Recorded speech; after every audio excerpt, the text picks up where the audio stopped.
నమస్కారం. కథను వినబోయే శ్రోతలకు చందమామ కథలు బై ఆర్కే స్వాగతం. ప్రస్తుతం చెప్పబోయే 4 కథలలో మొదటి కథ పంచవ్యాఘ్ర సూర్యుడు. కొన్ని వందల ఏళ్ల క్రితం చీనా దేశంలో ఒక నిరుపేద యువకుడు ఉండేవాడు. అతను కట్టెలు కొట్టి జీవించేవాడు. అతనికి ఒక తల్లి మాత్రం ఉండేది. ఒక శీతాకాలపు సాయంకాలం వేళ కొండ చర్యలో అతను కట్టెలు కొట్టుతూ ఉండగా సమీపంలో ఉండిన వెదురు పొద నుంచి బాధను సూచించే మూలు ఒకటి వినిపించింది. వెదురు పొద దట్టంగా ఉండడం చేత లోపల ఎవరూ ఉన్నది కానరాలేదు. అతను గొడ్డాలు భుజాన పెట్టుకుని వెదురు పొదను సమీపించాడు. మూలుగు మరింత గట్టిగా వినిపించిందే కానీ లోపల ఎవరు ఉన్నది కనిపించలేదు. అందుచేత అతను అతి జాగ్రత్తగా పొదలోకి ప్రవేశించాడు. జాగ్రత్త దేనికి అంటే అది 5 ఏళ్ల క్రితం నరికిన వెదురు పొద. వెదురు మొదళ్ళు కత్తి కన్నా ఎంతో పదునుగా ఉంటాయి. పొరపాటున ఎవరైనా వాటిపైన పాదం మోపితే ఆ క్షణమే పాదాన్ని చీల్చేస్తాయి. కట్టెలు కొట్టేవాడికి పొదలోపల ఒక ఆడపులి కనిపించింది. దాని పాదంలోకి ఒక వెదురు పేడు లోతుగా దిగబడిపోయింది.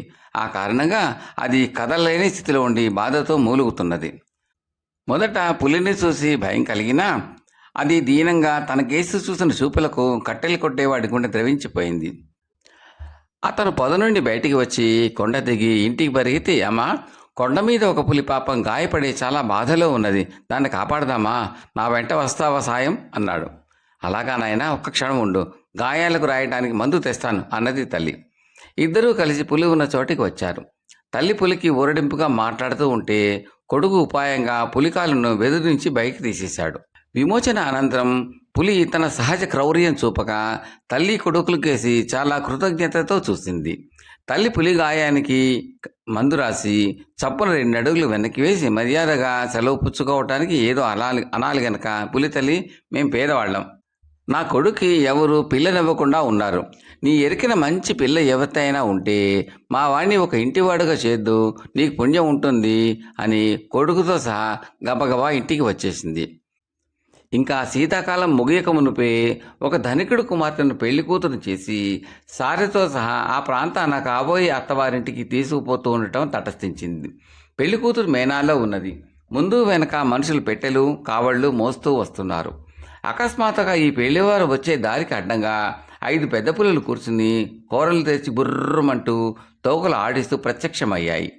కావళ్ళు పెట్టెలు మేన అక్కడే పారేసి వాటిని మోసేవాళ్లంతా కాలి సత్తువు కొద్దీ పరిగెత్తి కొండల్లోకి మాయమయ్యారు.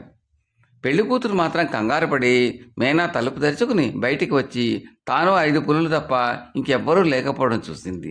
ఆ తర్వాత 1 గంటకు కాబోలు కట్టెలు కొట్టేవాడి ఇంటి తలుపు ఎవరో తట్టారు. ఆ యువకుడు వెళ్ళి తలుపు తీసేసరికి ఒక అందమైన పెళ్లి కూతురు బయట నిలబడి ఉన్నది. ఆమె వెనకగా 5 పులులు ఉన్నాయి. అవి మందహాసం చేస్తున్నట్టుగా కట్టెలు కొట్టేవాడికి అనిపించింది. త్వరలోనే కట్టెలు కొట్టేవాడు ఆమెను పెళ్ళాడాడు. ఆమె తన భర్త పట్ల, అత్తగారి పట్ల ఎంతో ప్రేమాభిమానాలతో మసలుకున్నది. వాళ్లకు జీవితం సుఖంగా వెళ్ళిపోతున్నది. కానీ పెళ్లి కూతురు తండ్రికి జరిగిన సంగతి తెలియవచ్చింది. ఆయన ఉండేది కొండకి అవతల పక్క. ఆయన చాలా గొప్ప ధనికుడు, పలుకుబడి కలవాడు కూడాను. ఆయన ఆగ్రహించి కట్టెలు కొట్టేవాడు, అతని తల్లి కలిసి తన కుమార్తెను అపహరించారని న్యాయాధికారి వద్ద ఫిర్యాదు చేశాడు.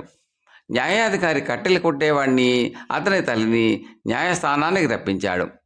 తాను పెళ్ళాడిన పిల్లను తాను దొంగిలించలేదని, పులులు తెచ్చి తన ఇంట దిగబెట్టాయని చెప్పాడు వాడు. న్యాయాధికారి ఈ మాట నమ్మక, వీడు తప్పు ఒప్పుకునేదాకా కర్రలతో కొట్టండి, నిజం చెప్పని పక్షంలో చచ్చేదాకా కొట్టండి అని భటులను ఆజ్ఞాపించాడు. అప్పుడు కట్టెలు కొట్టేవాడి తల్లి న్యాయాధికారి కాళ్లపైన పడి, మావాడు నిజమే చెబుతున్నాడు, కావాలిస్తే నేను వెళ్ళి పులులను సాక్ష్యం తెస్తాను అన్నది. ఇదంతా న్యాయాధికారికి ఏదో వినోదంగా తోచి, సరే సాక్షులను తీసుకురా, అంతదాకా శిక్ష నిలుపు చేస్తాను అన్నాడు. ఆమె వెళ్ళి కొద్దిసేపట్లోనే తిరిగి వచ్చింది. ఆమె వెనకనే 5 పులులు రాసాగాయి. దాంతో న్యాయస్థానంలోని వాళ్ళంతా కూడా పారిపోయారు. న్యాయాధికారి మాత్రం ఎత్తైన బల్ల ఎక్కి వణుకుతూ, మీరేనా అన్నాడు పులులను చూసి. ఆ పైన ఆయనకు మాట పెగలలేదు.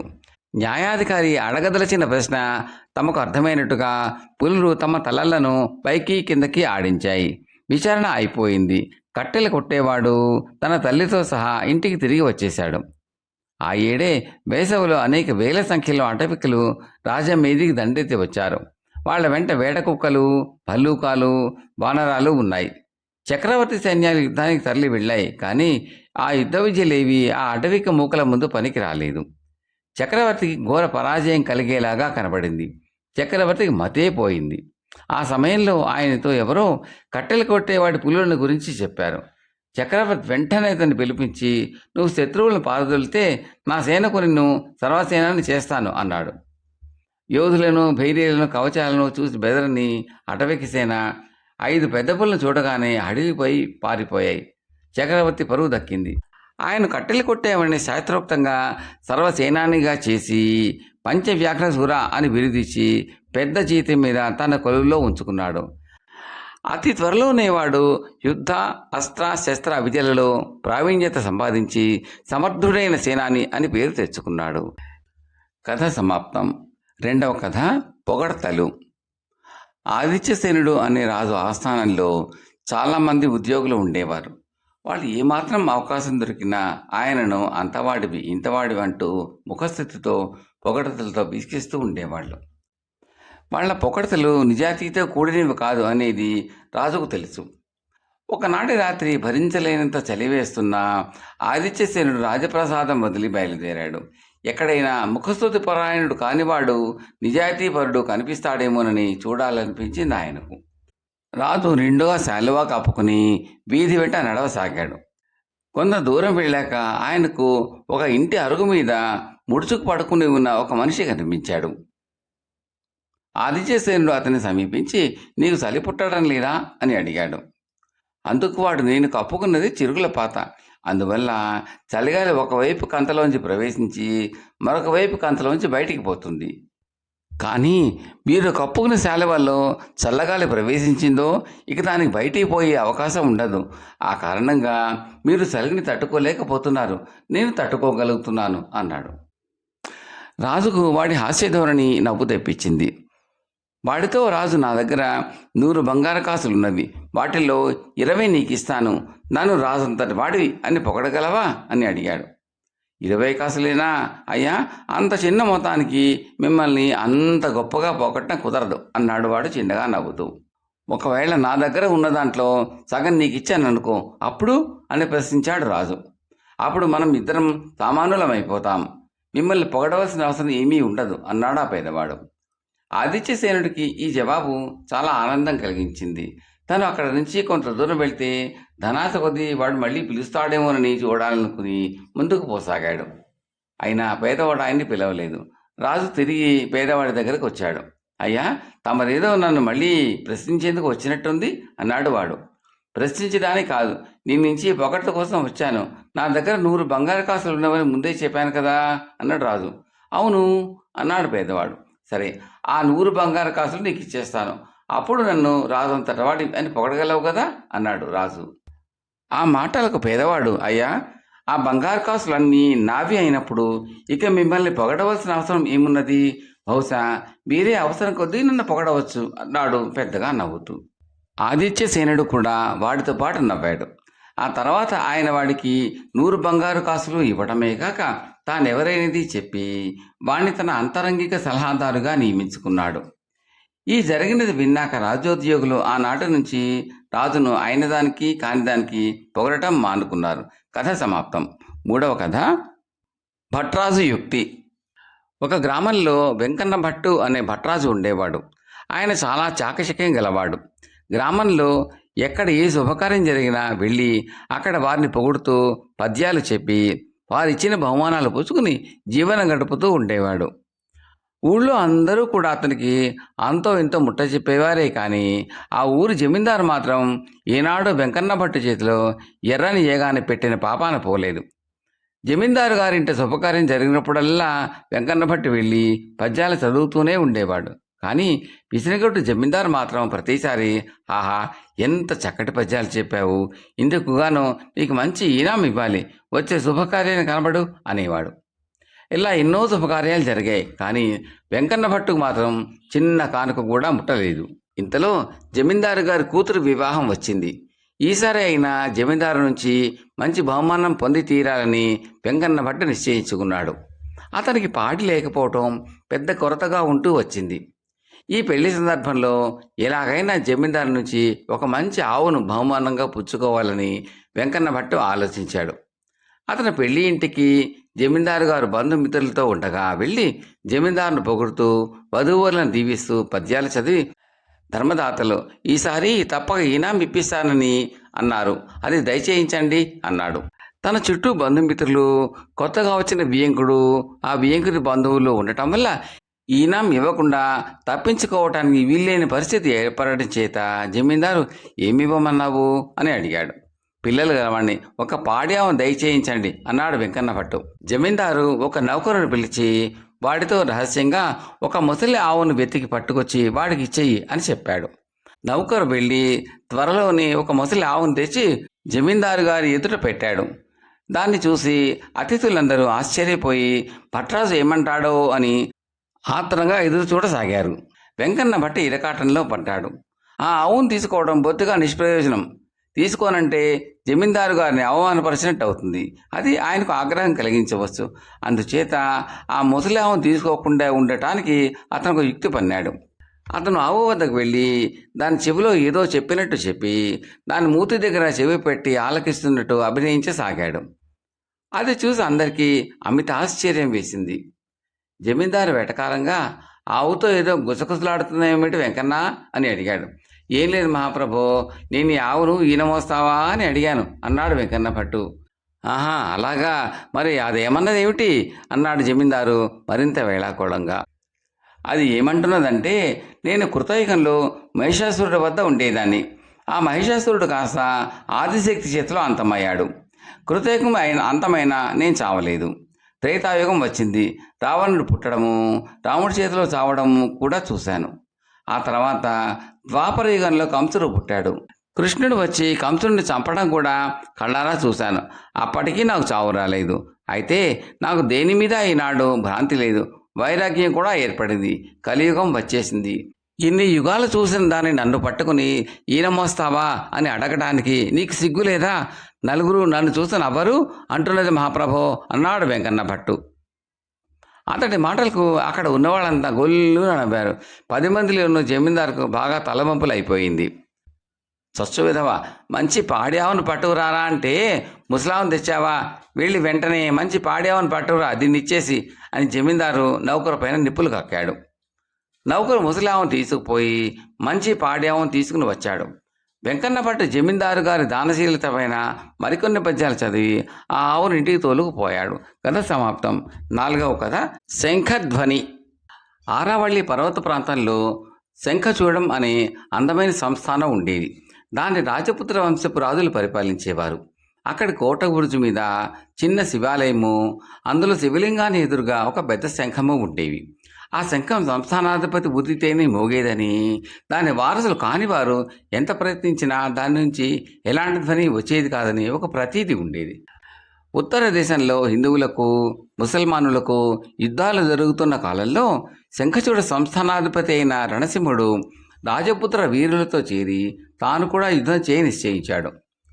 అతను తన తమ్ముడైన కృపాణసింహుణ్ణి కూడా వెంట తీసుకుని బయలుదేరాడు. వారి సైన్యాలు కోట గోడల వెలుపల ప్రయాణానికి సిద్ధంగా ఉన్నాయి. అన్నదమ్ముల అశ్వాలు కూడా కోట ద్వారం వద్ద ఆయత్తంగా ఉన్నాయి. ఆ సమయంలో రణసింహుడు తన తమ్ముడిని వెంటబెట్టుకుని మెట్లెక్కి కోట బొరుజు మీదకి వెళ్ళాడు. శివాలయంలో శివలింగం ముందు మోకరించి నమస్కారం చేశాడు. తర్వాత లేచి నిలబడి శంఖాన్ని ఎత్తి పూరించాడు. శంఖం నుంచి అద్భుతమైన ధ్వని బయలుదేరి గాలిలో 4 వైపులకు ప్రసరించి సంస్థానంలో ఉన్న ప్రతి ప్రాణికి వినిపించి పులకింతలు రేపింది. రణసింహుడు శంఖం ఊదరం చాలించి దాన్ని యథాస్థానాల్లో ఉంచుతూ తన తమ్ముడైన కృపాణసింహుడితో, తమ్ముడు, నేను యుద్ధంలో చనిపోవడం జరిగినట్టయితే నువ్వు ఇక్కడికి తిరిగి వచ్చి ఈ శంఖాన్ని పూరించి ఊది ఈ రాజ్యాన్ని యథేచ్ఛగా ఏలుకో అన్నాడు. కృపాణసింహుడు చుట్టూ కలయి చూశాడు. ఆ కోట బురుజుపై నుంచి చూస్తే అనేక ఆమడల దూరం స్పష్టంగా కనిపిస్తున్నది. కనుచూపు మేర వరకు చక్కని కొండలు, లోయలు, అందమైన అడవులు, చిన్న చిన్న సరస్సులును. ఇంత అందమైన ప్రదేశం భూమిపైన ఎక్కడా ఉండదు అనిపించింది కృపాణసింహుడికి. అన్నదమ్ములిద్దరూ బురుజు దిగివచ్చి గుర్రాలనికి తమ తమ బలాలతో ఉదయపురం మార్గం పట్టి బయలుదేరారు. కృపాణసింహుడు ముసల్మానులతో జరగబోయే యుద్ధం గురించి ఆలోచించడం లేదు. శంఖచూడానికి తానే అధిపతి అయితే ఎంత బాగుంటుందా అని ఆలోచిస్తున్నాడు. అందుకు ఒకటే అడ్డం, తన అన్న ప్రాణం. రణసింహుడు మహాసూరుడు. అతను యుద్ధరంగం నుంచి ప్రాణాలతో పారిపోయి రాడు. ముసల్మాన్ సేనల బలం జాస్తిగా ఉన్న పక్షంలో అతను చచ్చే మాట నిజం. కానీ కృపాణసింహుడికి అన్నసాగు రూఢి చేసుకోవాలని ఉన్నది. అతనికి ముసల్మానులతో పోరాడాలని లేదు. అన్న రమ్మంటే విధి లేక బయలుదేరాడు. అన్న ఏ క్షణాన చచ్చిపోతే ఆ క్షణాన తాను తిరిగి రాజ్యానికి వచ్చి పట్టం కట్టుకోవచ్చు. తన అన్న సావాలంటే అదొక పెద్ద పనేమీ కాదు. ఏ రాత్రిపూటో తానే చంపేయచ్చు. కానీ అందువల్ల తాను అనుమానానికి గురై తీరుతాడు. డబ్బు ఆశ చూపితే ఆ పని చేసి పెట్టే హీరులు సామాన్య సైనికులు ఉండకపోరు. అలాంటి వాళ్ళు ముగ్గురు కృపాణసింహుడికి తన సైనికులలోనే దొరికారు. అతను వాళ్లకు డబ్బిచ్చి తన అన్నను మంచి అవకాశం చూసి చంపమని, అతని శవాన్ని మాయం చేయమని ఆజ్ఞాపించాడు. తర్వాత కొద్ది రోజులకు రాజపుత్ర సేనలు యమునా నదీ ప్రాంతాన్ని శిబిరం వేసి ఉన్న సమయంలో ఒకనాటి రాత్రి హంతకులు కృపాణసింహుడి వద్దకు వచ్చి తమ పని పూర్తి చేశామని చెప్పారు. రాజావారి గుడారంలో నిద్రపోతుండగా ఆయన పొడిచేసి కళేబరాన్ని తీసుకుపోయి యమునా నదిలో గిరవాటు వేశాం అని వాళ్ళు కృపాణసింహుడికి తెలియజేశారు. కృపాణసింహుడు వాళ్లకు మరికొంత డబ్బిచ్చి పంపేశాడు.